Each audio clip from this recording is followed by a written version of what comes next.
عزیز طلباء و طالبات، السلام علیکم ورحمۃ اللہ وبرکاتہ۔ آج ہم سبق نمبر 2 سورۃ الفلق کی تلاوت کریں گے۔ اس کو انشاءاللہ حفظ یاد کرنے کی کوشش کریں گے۔ پہلا سبق آپ نے بہت اچھا سنایا، ماشاءاللہ، اللہ تعالیٰ آپ کو ترقیاں عطا فرمائے، اور آج نئے سبق کے ساتھ بھی اسی طریقے سے انشاءاللہ محنت سے، لگن سے، کوشش سے، ہمت سے سبق کو یاد کرنا ہے اور پھر بھیجنا ہے۔ جزاکم اللہ۔ تو آئیے شروع کرتے ہیں آج کا سبق سورۃ الفلق سے۔ اعوذ باللہ من الشیطان الرجیم،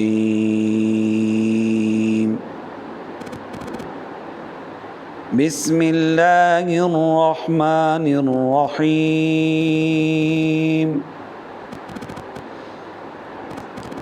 یہ صورت بھی مکی ہے، مکہ میں نازل ہوئی۔ سورۃ الفلق مکیہ، بسم اللہ الرحمن الرحیم۔ قل اعوذ برب الفلق،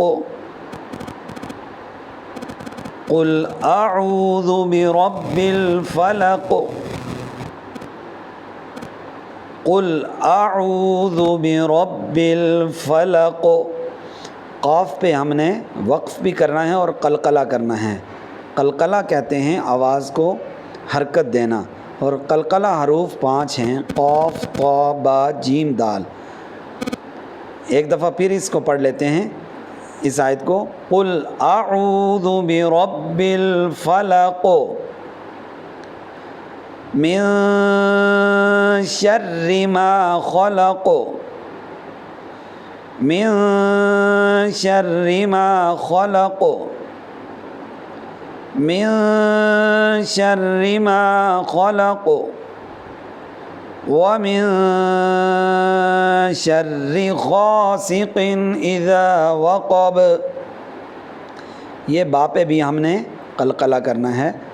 جو حروف قلقلہ ہیں 5، ان میں سے ہم ابھی اس سورہ میں قاف، با اور دال پڑھیں گے، یعنی 3 حروف قلقلہ اس صورت میں ہم پڑھیں گے۔ وَمِن شَرِّ غَاسِقٍ إِذَا وَقَبَ،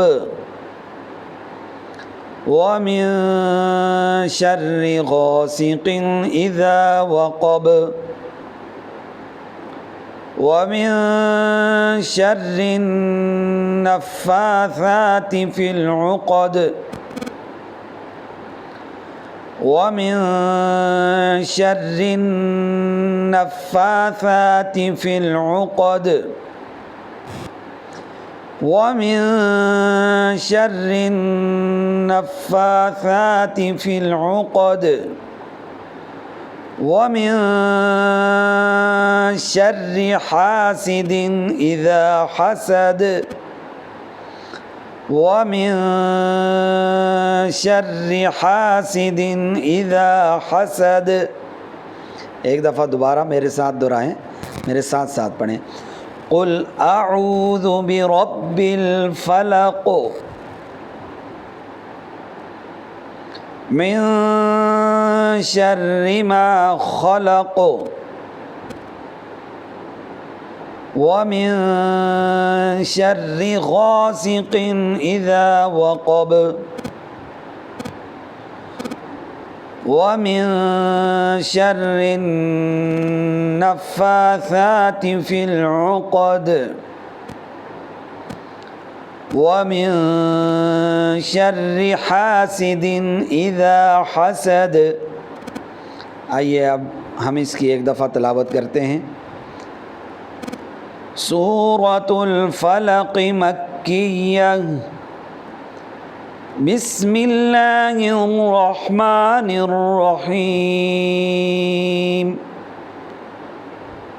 قل اعوذ برب الفلق من شر ما خلق، ومن شر غاسق اذا وقب، وَمِن شَرِّ النَّفَّاثَاتِ فِي الْعُقَدِ وَمِن شَرِّ حَاسِدٍ إِذَا حَسَدَ صدق اللہ العظیم۔ آج کے سبق میں اتنا ہی کافی ہے، کل انشاءاللہ نئے سبق کے ساتھ حاضر ہوں گے۔ اجازت دیجیے، والسلام علیکم ورحمۃ اللہ وبرکاتہ۔